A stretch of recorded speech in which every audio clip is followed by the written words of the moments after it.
अब हम आपसे एक चीज जानना चाहते हैं, आजकल बहुत ज्यादा लोग डरा रहे हैं मांगलिक दोष को लेकर।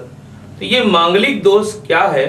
क्या मंगला मंगली की शादी हो तभी उचित है, या अलग शादी होगी तो कोई एक आदमी की मृत्यु हो जाती है, ऐसा लोगों का मान्यता है? ये है क्या चीज, जरा इसके बारे में विस्तार से बताएं। दर्शक भी जानना चाहते हैं कि मांगलिक दोष है क्या चीज। जी अशोक जी, आपने बहुत अच्छा प्रश्न किया है मांगलिक दोष के बारे में। आजकल बहुत सारी भ्रांतियां जो है वो मांगलिक दोष या मंगला मंगली लड़का लड़की को लेकर जुड़ गई है। तो आज मैं आपको बताऊंगा कि मांगलिक देखते कैसे हैं या इसका तकनीकी पक्ष क्या है।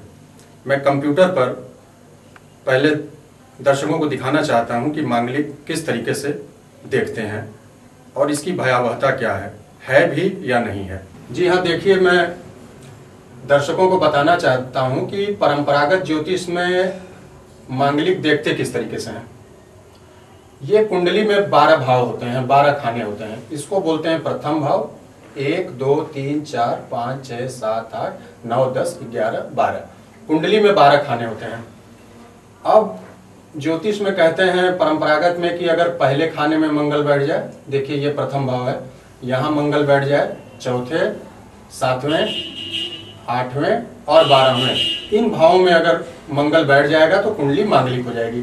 जैसे यहाँ पे 7वें भाव में मंगल बैठा है, तो 12 खानों में 5 भावों में मंगल बैठ गया। तो अब उसके बाद कहते हैं कि चंद्रमा से भी यदि इन खानों में मंगल हो तब भी कुंडली चंद्र मंगली होती है। जैसे यहाँ पे चंद्रमा बैठा है तो यहाँ से भी मंगल यहाँ बैठ जाए, पहले 1 2 3 4 ये चौथे, 5 6 7वें और 8वां ये हो गया, तो इसको लोग बोल देते हैं कि ये चंद्र मंगली हो गया।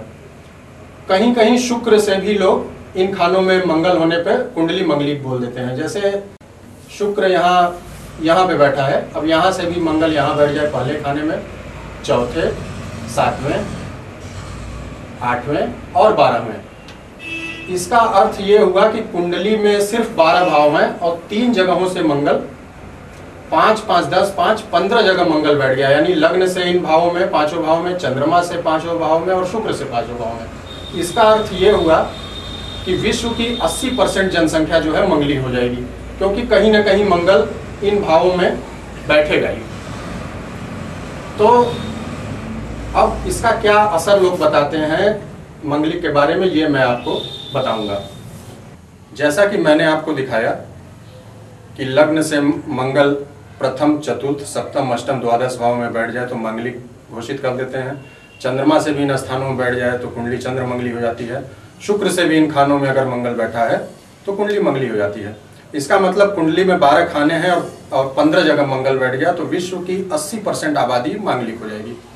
दूसरी बात, ये चीज बताना लोग भूल जाते हैं कि सिर्फ एक ग्रह मंगल किसी भी घटना के लिए जिम्मेदार नहीं है। कुंडली में 9 ग्रह होते हैं, इसका मतलब वो बाकी 8 ग्रह चुपचाप नहीं बैठेंगे, वो भी, उनकी भी रेज आ रही है ब्रह्मांड से, तो उनका भी सम्मिलित प्रभाव हमारे ऊपर पड़ेगा। फिर इसमें भ्रांति ये है मांगलिक दोष में कि अगर लड़का मंगली हो लड़की मंगली न हो, या लड़की मंगली हो लड़का मंगली न हो, तो किसी एक की मृत्यु हो जाती है। तो मैं एक प्रश्न पूछना चाहता हूं सभी दर्शकों से कि मेरी आयु तो जन्म के समय ही लिख दी जाती है कि मैं कितने वर्ष तक जो है वो जीवित रहूंगा, तो पत्नी के आने के बाद मेरी आयु कम या ज्यादा कैसे हो जाएगी? ये यक्ष प्रश्न है।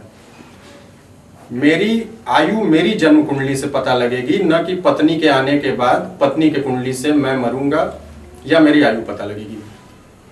अगर दूसरे के कुंडली से अपनी आयु पता लगती, इसका मतलब मेरी कुंडली का वजूद समाप्त हो गया, अब मुझे अपनी आयु देखने के लिए पत्नी की कुंडली पर निर्भर होना पड़ेगा। तो ये पूरी तरह से भ्रांति है कि मंगली की शादी होने से किसी एक की मृत्यु हो जाती है। दरअसल मंगल से होता क्या है कि इन स्थानों पे जब मंगल होते हैं तो व्यक्ति में थोड़ा एग्रेशन बढ़ जाता है, उसकी ऊर्जा जो है वो उसमें सकारात्मक वृद्धि होती है। न कि वैवाहिक जीवन में किसी की मृत्यु होना या किसी रिश्तेदार की मृत्यु होना इस तरह का फल नहीं होता है। व्यक्ति अगर मरेगा या जाएगा तो वो अपने ग्रह योग से जाएगा, न तो पति या पत्नी कुंडली से जाएगा। जैसे मेडिकल साइंस में एक्सरे रिपोर्ट देख के मेरा एक्सरे रिपोर्ट है तो मेरी बीमारी पता लगेगी, न कि मेरे रिपोर्ट से पत्नी की बीमारी पता लगेगी। तो ये दर्शकों को मैं आगाह करना चाहूँगा कि इस तरह की भ्रांतियों के चक्कर में न पड़े और बहुत डरे न। कुंडली में 9 ग्रहों से सम्मिलित फलादेश किया जाता है, न कि एक ग्रह मंगल से। जी मनीष जी, अभी आपने मांगलिक दोष और मांगलिक दोष की भयावहता के बारे में विस्तार से बताया। दर्शक बहुत लाभान्वित हुए हैं आपके विचार से।